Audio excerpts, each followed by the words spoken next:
Technically, I am homeless in the eyes of the government. I'm sheltering myself, but even they've made that completely illegal. So this is my toilet.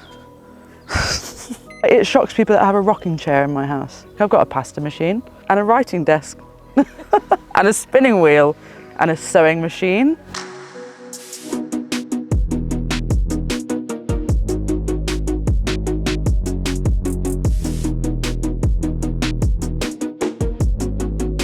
Alright guys, welcome back to another Liveration video. Thanks for tuning in. Today we're meeting up with Steph, who's living in a box truck. It's very unique on the inside, so make sure you stick around for the tour. And we hope that you enjoy the video. Let us know in the comments what you think. And if you are new to this channel, then we speak to all different people who live alternatively. So if you want to see more content like this, make sure you're subbed. Back to it. I'm Steph and I live in a Mercedes Sprinter Luton. I just sort of travel around the country in this with my two rescue dogs, Blue and Sunny. Sunny! And how long for have you been living in? This one about 3-ish years, I think. So prior to this, going backwards along the timeline, I was horse-drawn, lived in a couple of different wagons, did that for about 4 years again, and then prior to that, I was in a tent for a year, and then, yeah, before that, a caravan, and then before that, I tried to live in a house for about 6 months, and it just didn't work at all. And then before that, I was sort of backpacking, traveling, sofa surfing. So since sort of turning of age where you can leave home, I've always been quite nomadic and yeah, just wanting to live differently in a way that felt good for my mental health, I think. I grew up living in the countryside and I wanted to stay close to my family. Like a lot of the homes around there are second homes or people that commute from London. So the prices are like just insane. So for me to stay near my family, my rent was so high that it just wasn't working. So I was working like every hour, running my own business as a gardener. Had like 1 day off a week, which I was just doing all the house chores and didn't have any friends, had no time to socialise. And so, yeah, when I decided to move into a little caravan and just live on a mate's like yard, I started to notice that, yeah, I had more time, more disposable income, started making a few friends, could afford a dog. Yeah, my life just started to pick up really as soon as I gave up on trying to fit into the norm. And yeah, I just sort of like started to move further and further away from the societal norms of like 9 to 5 and all of that. When I moved into my caravan, that was my gateway to living full-time nomadically. It obviously still cost you to live this way, so how do you fund that? Hustle like hell. I do everything. Well, I feel like I do everything. In the winter, I go back to my countryside management roots. I do hedge laying and a bit of coppice work, which is sort of quite low paid, but again, you're outside, you're with really cool people. It's a heritage craft. I make wooden jewellery out of stuff that I find when I'm hedge laying. I carry on doing the traditional crafts that I was doing when I was horse-drawn, so like painting the lucky horseshoes, carving pegs. Started doing a bit of sign writing. When I was horse-drawn, I used to find like old buckets and watering cans and paint them up and paint roses on them and sell them on the roadside. So that worked. I now run workshops at weddings and festivals, doing like, again, heritage crafts, so peg looms, so I make rugs like this. I make dog tags, like pretty much anything that you can fit in this van, I'll do it. Honestly, like there's so much stuff. Yeah, it is a bit ridiculous. Yeah, so this is my home. It's a Mercedes Sprinter with a Luton box on the back. I think she's a long wheelbase. You can drive it on a 3.5 ton licence, as long as you make sure your conversion obviously stays under that weight. So I've had this van for about 3 years and I paid about 3 grand for it. Obviously the back was empty, so no conversion done yet. So the conversion, as you know by now, I am pretty thrifty, so it cost me about 500 quid tops. The thing that cost me the most money was my installation, I think. The installation cost me like 250 quid. So yeah, you've got to kind of be a little bit savvy. My van is not particularly stealthy, although I still get a lot of people ask if I've got horses in there. But yeah, I think my windows came off an old Land Rover. So why did you go for something this size and not smaller or different?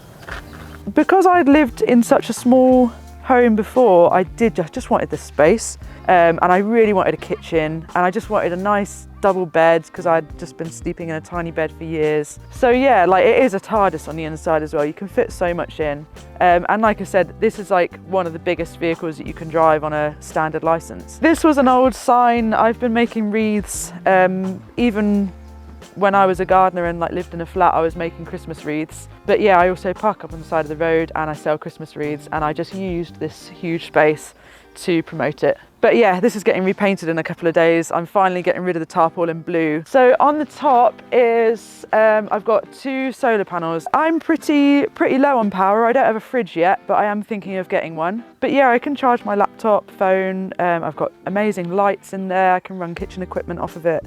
So I can't see that. Oh, that's my chimney stack. Yeah, I've got a wood burner in there, so that's just the flue that goes out. Like to give it plenty of clearance, obviously, for safety reasons. This is the back.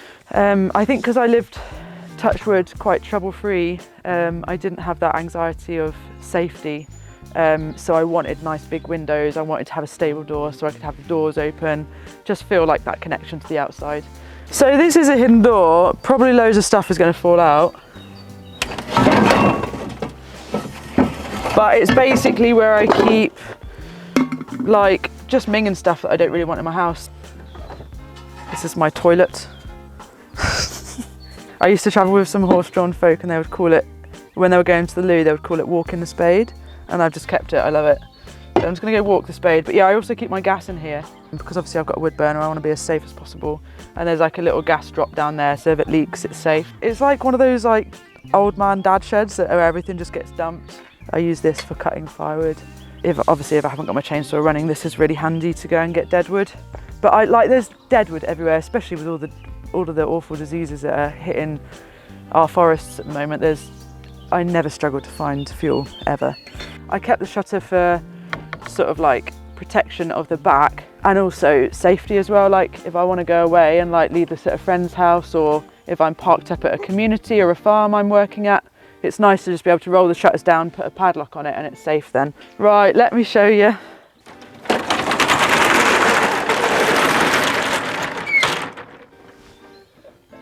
So yeah, that's why I'm repainting it. Look at him.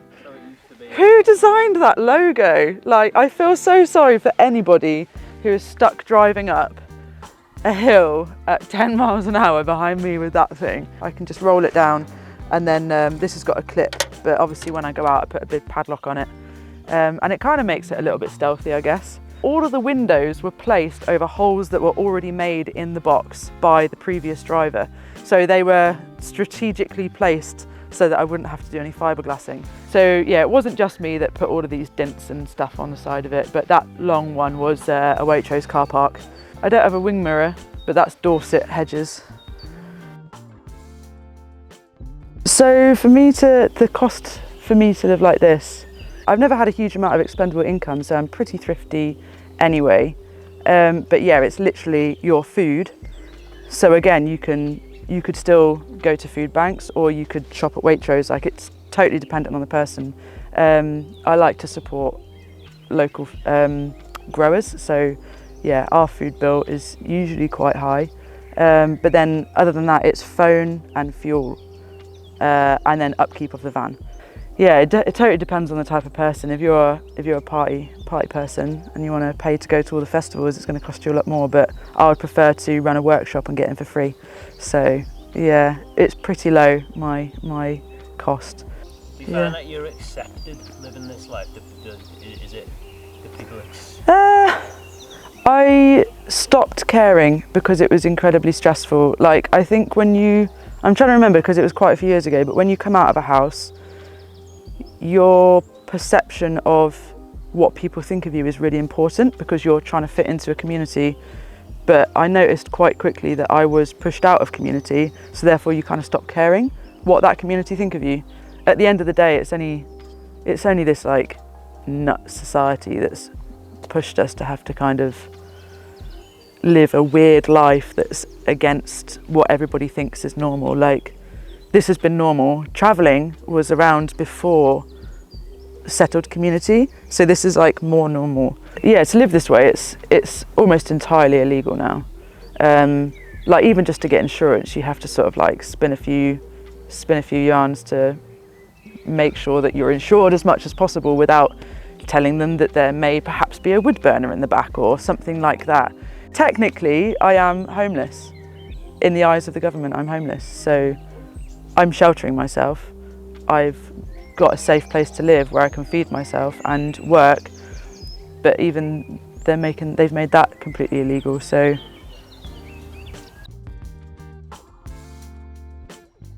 yeah, come on in, this is my house. So this is the inside of my house, or my home, sorry, and I really love it. Yeah, my mum and her kitchen and the way she's sort of like designed her home, I think it's kind of inspired sort of the style that I like in terms of sort of like enamel kitchenware and like wood and just keeping it quite natural.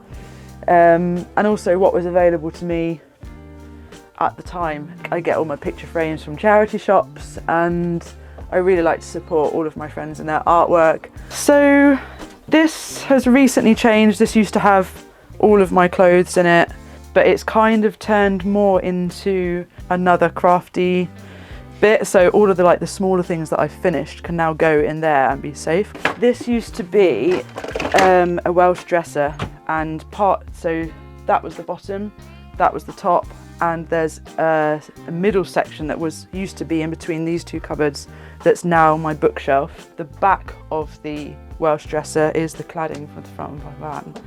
Yeah, so this wood burner, I've gone through a couple of wood burners. This is not the prettiest, but definitely the best one that I found so far. This keeps me warm. Yeah, it will run all night and easily heat this van to the point where I've got a drying rack above there and it will dry my clothes, and I'll just have both windows open. Because it's really important that you clean it to keep it safe. I just take it out and it's full of like all of the tar, and then I just hit it on the floor outside, and then like all of the tar rattles down the inside and just makes a little pile out there on the floor. There's a little bit, but not a huge amount. And that's how I clean my chimney stack. And sometimes if I know I'm going to be going under a low bridge, I will also take it out. And then that's that. Nice. Ta-da! So this is my kitchen. This was probably the cheapest thing to make, but in terms of the wood, like there was a sawmill that was just getting rid of loads of all of the wonky or split-sized split bits of oak. So I think I've got like a trailer full for about a tenner. So this is gas. I've been thinking about an induction, but I need to do a bit more research on that. So my water, I'm still in the habit of just collecting water in a small can like this. Again, that's back from my horse-drawn days. I've never had running water or a water tank or anything. And then this is my little sink. And it's got a pipe that just goes down through that outside cupboard with the gas. And if I'm in a place like this and I'm only going to be here for the night, I don't mind, just putting a bit of water on the floor. But if it's like muddy, or if I'm in a built-up area, or if I'm going to be there for a long period of time, I'll also just put a bucket underneath, just outside. So yeah, nothing particularly fancy. Then when I move on, I can just put the grey water, I don't know, either down a drain or chucked into the hedge. And I use Ecover as well, so I know it's like pH neutral. This is all of my kitchen stuff, and these drawers, again, reclaimed. They were apple crates. I just found a load in a skip. Do they not move about when you're driving? No, they're so heavy. They're full of food all the time, so the only thing that flies out is my chopping board. This always makes people laugh that I've got a rocking chair in my van. I don't know why. Love it. Sunny, up. Oh, this is Sunny's bed. I always said she's like pretty as a picture, and she just like sits really sweet. I found this on a bonfire pile, so I repainted it. This was a 3-legged writing desk that was getting thrown away, and now it's my writing desk that's perfectly okay, because it doesn't matter if it's got 3 legs because it just is bolted to the wall. Yeah, so this is my new drying rack. I've got so much head height in here that unless you've got a tall person like yourself, and they're not gonna get too bothered by stuff like this. Yeah, so this is where I hang up my coats and hats and scarves and things. Yeah, I've no idea why my van's overweight, no idea.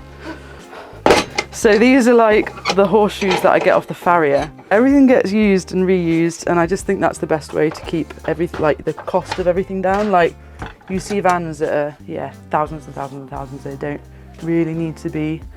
If you're happy sort of like learning and teaching yourself, you can keep a conversion price pretty low. So this is Blue's bed. He will always put himself to bed at about 8 o'clock on the dot, and then he has his little curtains to go across. Like so. People always say, do you feel safe in your van at night? And I'm just like, yeah. So yeah, that's my toolbox under there. And then I've got Christmas stuff under there. So like stuff for winter, because I like paint baubles and things in the winter. So that's all under there. And then this is like my painting kit. All under here, it's just chaos. So this is my bed up here. It's not a huge amount of space. I've just got like a little brass canal boat fold down step, and you just sort of yeet yourself up here. So it's not exactly like comfortable. It's definitely the thing I like least about my bedroom is that I can't sit up in bed or like drink a cup of tea comfortably. I painted this over the last couple of days when I found out I was going to be interviewed by Liveration, because it used to just be cladded. Honestly, it looked like a Swedish sauna in here. It was a lot of wood. But when I got pulled over by Vosa and they said I was a bit overweight, I took down the cladding and just bought some 3mm ply. It's been so rainy the last few months. I was just like, I'm gonna just paint a blue sky, and then I want it fading into darkness above my bed. Question for you, what I haven't seen, what about showering in that? I'm just minging all the time. No, I'm joking. I'll get down and I'll show you what I've got. I just sort of wash in that, and I've just got loads of flannels.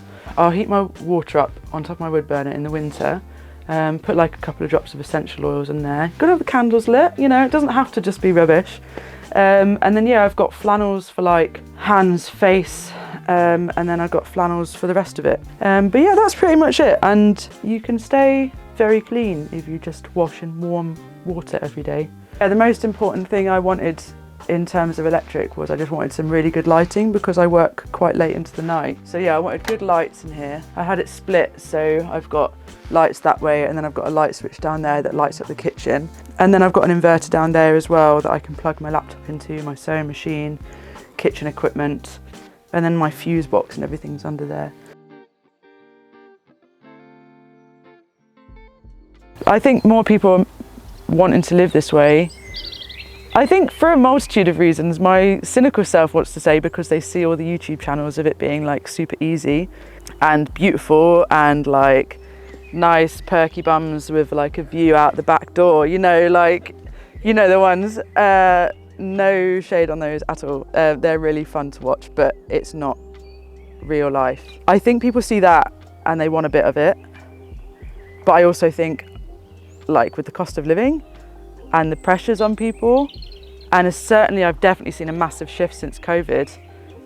I think people are just like so desperate that they're sort of being pushed to live alternatively. I mean, I'm biased, but I think it's like a more natural way to live. I think more people are realizing that actually it's okay to not be, I've always called it like the cookie cutter life, where you just like school, college, university, gap year, job, marriage, baby, pension, death. And when you say it like that, it sounds like really awful and like really judgy, but that's like, I don't know, for me, I just wanted like to see different lifestyles and live differently. And yeah, it got a bit of negativity at the beginning, where people were just like, why are you stepping back in society? Why aren't you trying to better yourself?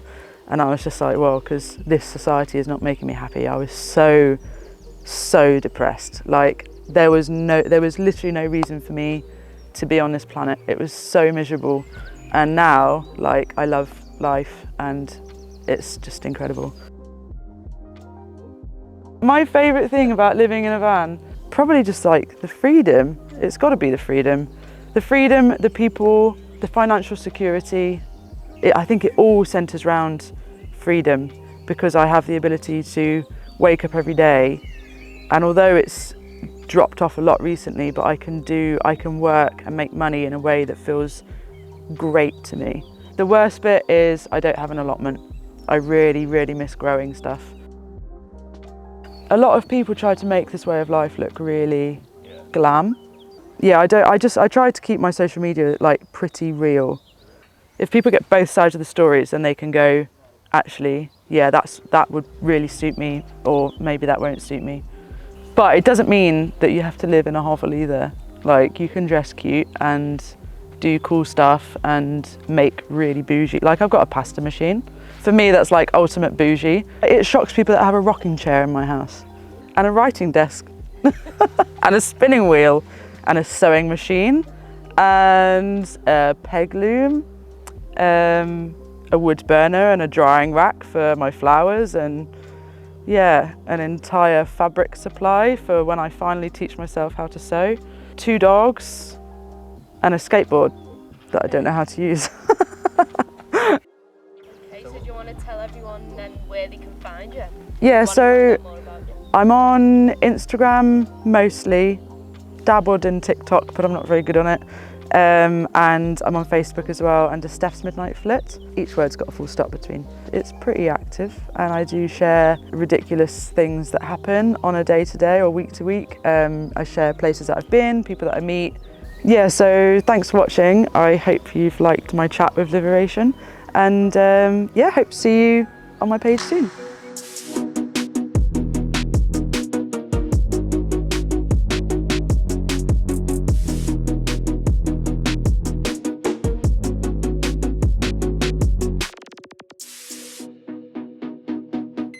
Alright guys, thanks for tuning in there, and a big thanks to Steph for sharing a story with us and showing us around. Make sure to check her out on all the socials, the links will all be down below, and let us know in the comments what you thought of the video.